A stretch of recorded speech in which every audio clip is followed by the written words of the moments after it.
A Bíblia diz no livro de Êxodo, no capítulo 34, nos versículos de 1 a 35.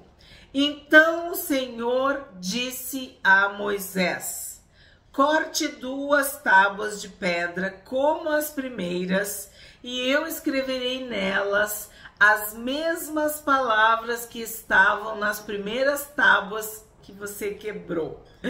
Então Deus diz: tu que quebrou, né, Moisés? E lembra que era obra de Deus, foi escrito por Deus, e Moisés quebrou. Jesus, quando entrou no templo, como dizia meu pai, fez um tendel, né? Então, Moisés, irado, quebrou as tábuas da lei, as tábuas da aliança, as tábuas do testemunho, os 10 mandamentos. 2. E prepare-se para amanhã, para que você suba pela manhã o Monte Sinai e se apresente ali diante de mim no alto do monte. Então aqui Deus está dizendo, prepare-se. A gente tem que estar sempre preparado, né? O apóstolo Pedro fala sobre isso, a gente tem que estar preparado. Sóbrio, vigilante, atento, te prepara. Aqui no caso, ele precisava mesmo de uma preparação, né? Porque ele ia subir o Monte Sinai. 3. Ninguém deverá subir com você, ninguém deverá aparecer em todo o monte, nem ainda ovelhas nem gado devem ser apacentados diante dele. Então, ninguém quer dizer ninguém. 4. Então Moisés cortou 2 tábuas de pedra, como as primeiras, e levantando-se de madrugada, subiu o Monte Sinai, como o Senhor lhe havia ordenado, levando nas mãos as 2 tábuas de pedra. O Senhor desceu na nuvem, esteve ali junto de Moisés e proclamou o nome do Senhor.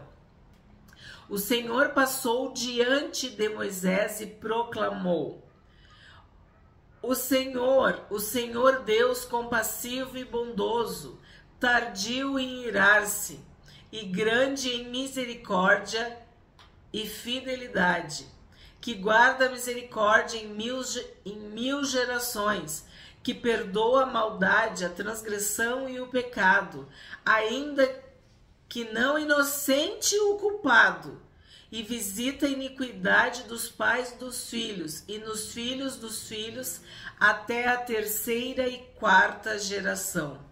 E imediatamente Moisés curvou-se para a terra, adorou o Senhor e disse: Senhor, se agora achei favor diante de ti, continua no meio de nós, porque este povo é teimoso.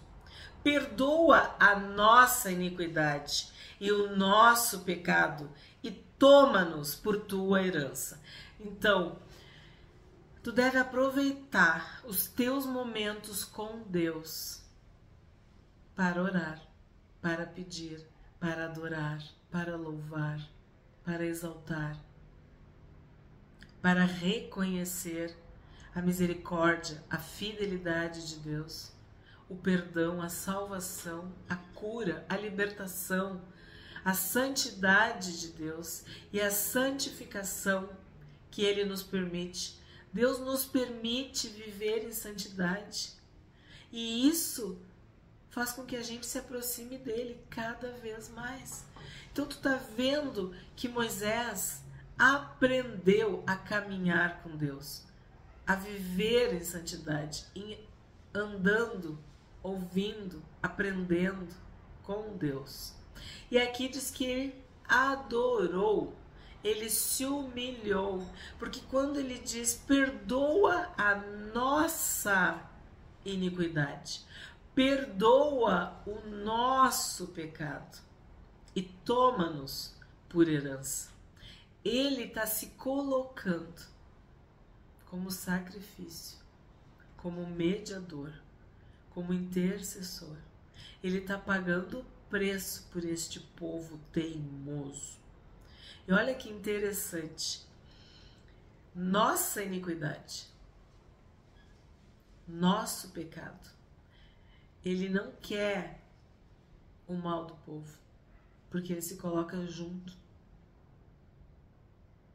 Ele se inclui, tu entende? Quando tu acusa,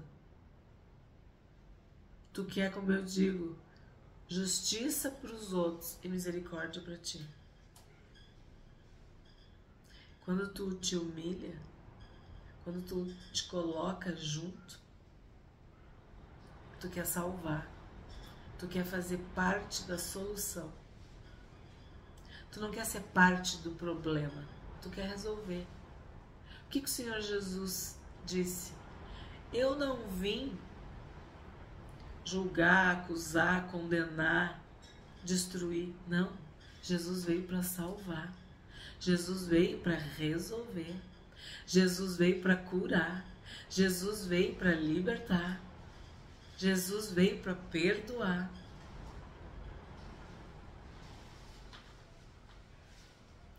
E aqui Moisés, mais uma vez, está agindo como um tipo do Senhor Jesus. 10. Então o Senhor disse: eis que eu faço uma aliança.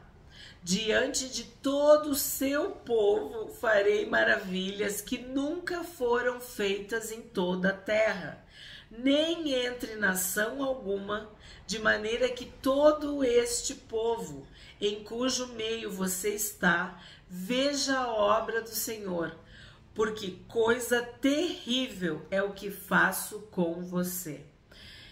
Então, quando a gente fala que Deus é terrível, Deus é tremendo, Deus é temível, Deus é poderoso, Deus é todo-poderoso, Deus é guerreiro, Deus é homem de guerra, as pessoas, que Deus é esse? As pessoas não leem a Bíblia e não entendem que isso é a expressão do poder de Deus.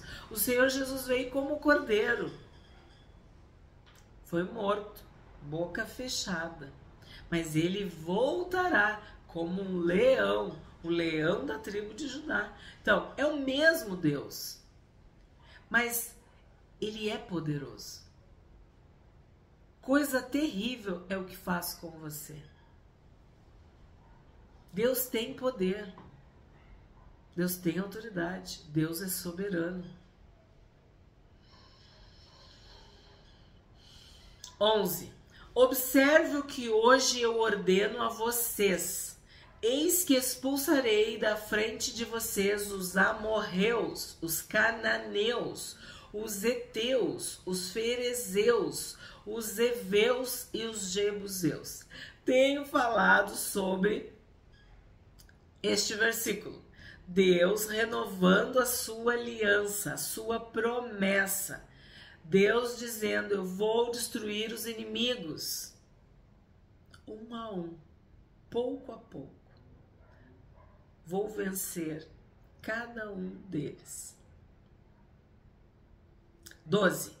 Abstenham-se de fazer aliança com os moradores da terra, para onde vocês vão, para que isso não seja uma armadilha no meio de vocês. Então, nós sabemos que estamos no mundo, mas nós não somos do mundo.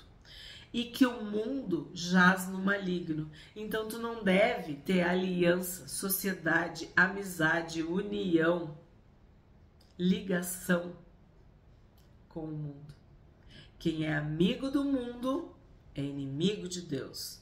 Quem é amigo de Deus é inimigo do mundo. E olha só, Deus está dizendo, abstenham-se de fazer aliança com os moradores da terra para onde vocês vão, para que isso não seja uma armadilha no meio de vocês. Então, se torna um laço, uma cilada, uma atadura espiritual, um cárcere, uma prisão. Tu tem um laço, tem enosado, enliado, amarrado. E muitas pessoas não entendem isso. No outro capítulo, Moisés disse: nós somos separados, eu e o teu povo, de todos os povos da terra. 13. Pelo contrário, derrubem os altares deles, quebrem as suas colunas e cortem os postes da deusa Azerá. Então, Deus está dizendo, ó, proclamem a verdade.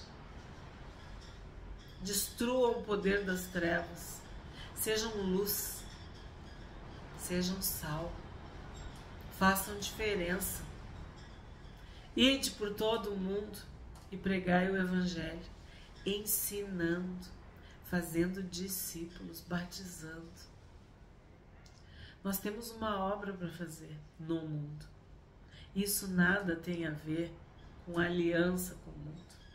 Nós temos que ser luz do mundo e sal da terra. A nossa luz não é para ficar escondida, ela é para brilhar. Mas isso nada tem a ver com aliança. É diferente. Tu tem que derrubar os altares deles, quebrar as suas colunas e cortar os postes. O ladrão veio para roubar, matar e destruir, mas Jesus veio para nos dar vida, e vida plena, abundante, perfeita, abençoada. Então, a todos quanto receberam o Senhor Jesus, tiveram o direito de serem chamados de filhos de Deus. Então a gente está no mundo para quê? Para que haja luz, para que essas pessoas tenham suas vidas mudadas, transformadas, salvos, libertos, curados, santificados, quer dizer, livres do pecado, vivendo uma vida reta, santa, piedosa, digna. E quando a igreja sair da terra, quando o Espírito Santo se retirar, se com a nossa presença aqui o mal tripudia, nos afronta, imagina, a Bíblia diz, quando Jesus voltar, ele vai encontrar fé na terra. A iniquidade está se multiplicando e o amor está esfriando. E é por causa disso, ó, por causa dos altares, das colunas, dos postes. Sim, são simbologias, mas vocês estão entendendo. O reino das trevas, em lugares altos, em lugares fortes, em lugares estratégicos. É isso que a palavra está nos dizendo. 14. Porque vocês não devem adorar outro Deus, pois o nome do Senhor é zeloso. Sim, ele é Deus zeloso. O nosso Deus é um Deus zeloso, é um Deus ciumento, é um Deus que não divide a sua glória com ninguém. Não terás outros deuses diante de mim. 15. Não façam aliança com os moradores da terra, para não acontecer que, em se prostituindo eles com os deuses e lhes sacrificando, alguém os convide e vocês comam do seu sacrifício. Olha só! Tu vai ficando amigo, tu vai convivendo, tu vai conversando, tu vai abrindo concessões. Aí o que acontece? Eles vão te convidar e tu vai comer do sacrifício. A comunhão vai compartilhando, vai se unindo, vai se ligando, vai se aproximando. Ao invés de tu levar vida, levar luz, levar fé, paz, bênção, salvação, cura, libertação. A palavra de Deus quer dizer, tu fazer o papel de um evangelista, falar do Senhor Jesus, dar boas notícias, porque o evangelho é a melhor notícia. O que acontece? Tu fica calado. Tu sai, tu passeia, tu conversa, e aí tu come. dos seus sacrifícios. Tu participa, tu concorda, tu não fala nada. Tá ficando confortável. Quando tu vê, tu tá comendo dos sacrifícios. Eu vou até repetir, ó. Não façam aliança com os moradores da terra, para não acontecer que, em se prostituindo eles com os deuses, e lhes sacrificando, alguém os convide e vocês comam dos seus sacrifícios. 16. Também para que não aconteça que vocês escolham para os seus filhos mulheres do meio das filhas deles, e estas, ao se prostituírem com os deuses que adoram, façam com que também os seus filhos se prostituam com esses deuses. Não façam deuses de metal para vocês. O que acontece? Casamento misto. Desde que começou a história, desde Gênesis, nós estamos vendo que a ruína se estabelece a partir de casamentos mistos, a partir do casamento misto. Os filhos de Deus com as filhas da terra. E aqui está de novo. E fala, tanto no outro versículo, né, no 15 quanto no 16, prostituírem. Então, para Deus, é isso que significa tu adorar outros deuses. Tu estás te prostituindo. Tu estás traindo o teu Deus. E aí ele diz, ó, não façam deuses de metal para vocês.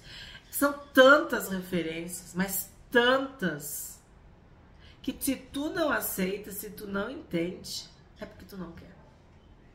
Porque a palavra é clara, é objetiva, é explicativa, é explícita. Não façam deuses, não adorem deuses, nem ídolos. 18. Celebrem a festa dos pães sem fermento. Durante 7 dias vocês comerão pães sem fermento, como ordenei a vocês. Façam isso no tempo indicado no mês de Abibe, porque nesse mês vocês saíram do Egito. Todo o primeiro filho que nascer é meu. Também de todo o seu gado, o primeiro filhote macho de vacas e ovelhas é meu. Mas o jumento que for a primeira cria, esse vocês podem resgatar com um cordeiro. Se vocês não o resgatarem, ele deverá ser desnucado. Vocês devem resgatar todos os primogênitos de seus filhos. Ninguém aparecerá diante de mim de mãos vazias. Eu quero destacar mãos vazias. Nós não estamos de mãos vazias. Então, como que nós vamos aparecer diante de Deus de mãos vazias? Se nós somos abençoados com toda sorte de bênçãos espirituais nas regiões celestiais. Se o Senhor tem aberto seu bom tesouro para os seus filhos. Então, como que tu vai aparecer diante de Deus de mãos vazias? Davi disse que a gente não podia se apresentar diante de Deus com as mãos vazias. Então, não dá desculpa. Se o teu coração está fechado, se tu não tem gratidão, se tu não tem alegria, é por isso que as tuas mãos estão vazias. Porque Deus tem te abençoado. Deus tem te dado. Deus é generoso, Deus é misericordioso. Tem algo errado. Talvez tu estejas comendo a semente. Tu estejas engolindo a semente. Ou como aquele dos talentos. Tu está escondendo o teu talento dentro da terra. E aí, tu está chegando na presença de Deus de mãos vazias. E Ele está deixando bem claro. Aquela hora de sublinhar. Ninguém aparecerá diante de mim de mãos vazias. 21. 6 dias vocês trabalharão, mas no 7º dia vocês descansarão. Mesmo no tempo de arar e de colher, vocês deverão descansar. Olha, perfeito. Não importa. Descansa. Aos seus amados ele dá enquanto dorme. 22. Celebrem também a festa das semanas, que é a festa das primícias da colheita do trigo e a festa da colheita no fim do ano. Então, nosso Deus é um Deus de culto, de celebração, de festas. É um Deus que se alegra com a alegria dos seus filhos. Quão bom e quão maravilhoso é que os irmãos vivam, andem unidos. Ali o Senhor ordena a sua bênção. Então, o nosso Deus convoca para festas, para celebrações. E o evangelho é se alegrar com quem está alegre e chorar com quem está chorando. Então, quando a Bíblia fala de festas, é porque há um tempo de se alegrar. Tem tempo de rir, tem tempo de chorar. Então, celebrem. Olha que palavra, celebrem. 23. 3 vezes por ano, todo homem deve aparecer diante do soberano Senhor, o Deus de Israel. Porque expulsarei as nações de diante de vocês e aumentarei o seu território. Ninguém cobiçará a sua terra quando vocês comparecerem na presença do Senhor, seu Deus, 3 vezes por ano. Olha o que Deus está dizendo, ó. Ninguém cobiçará a sua terra quando vocês comparecerem na presença do Senhor, seu Deus, 3 vezes por ano. O número 3 é um número que simboliza Deus Pai, Deus Filho e Espírito Santo. Tenho dito isso para vocês. Então Deus está dizendo assim, ó, fiquem na minha presença. Que os inimigos não vão tocar em vocês. Não cheguem na minha presença de mãos vazias. Se tu ofertar, for dadivoso, generoso, Deus vai repreender o devorador. Deus vai te abençoar. Então, isso é importante, hein? Muito importante. 25. Não ofereçam o sangue do meu sacrifício com pão levedado. Já falamos muitas vezes sobre o pão levedado, né? A hipocrisia, a falsidade, aquilo que não é verdadeiro. O sacrifício da festa da Páscoa não deve ficar da noite para a manhã do dia seguinte. Tragam as primícias dos primeiros frutos da terra à casa do Senhor, seu Deus. Não cozinhe o cabrito no leite da sua própria mãe. Lembra que eu expliquei este versículo? E eu disse para vocês que ele ia se repetir? Pois bem, cá está novamente. E a importância de tu trazer as primícias, o melhor, a prioridade, a primazia para Deus. O Senhor disse ainda a Moisés, escreva estas palavras, porque, segundo o teor destas palavras, fiz aliança com você e com Israel. E Moisés esteve ali com o Senhor 40 dias e 40 noites. Não comeu pão, nem bebeu água. E escreveu nas tábuas as palavras da aliança, as 10 palavras. Então, quando tu lê que Moisés ficou 40 dias e 40 noites no deserto, tu não lembra do Senhor Jesus? Desculpa, ele ficou no monte, mas o monte estava no deserto. Mas Jesus foi impelido pelo Espírito Santo para o deserto, para ser tentado pelo diabo. 40 dias e 40 noites. Então, de novo, Moisés aponta para o Cristo.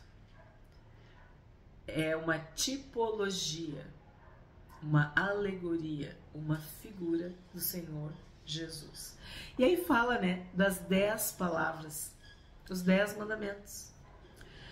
29. Quando Moisés desceu do monte Sinai, tendo nas mãos as 2 tábuas do testemunho, sim, quando desceu do monte, Moisés não sabia que a pele do seu rosto resplandecia, depois de Deus ter falado com ele. Quando Arão e todos os filhos de Israel olharam para Moisés, eis que a pele do seu rosto resplandecia, e ficaram com medo de chegar perto dele. O rosto de Moisés resplandecia, o rosto de Moisés brilhava, porque ele estava na presença de Deus. Ele foi iluminado pela glória de Deus, pelo próprio Deus. E o seu rosto brilhava, resplandecia. E o povo ficou com medo. O povo teve medo. Não queria chegar perto dele por causa do medo. Então Moisés os chamou.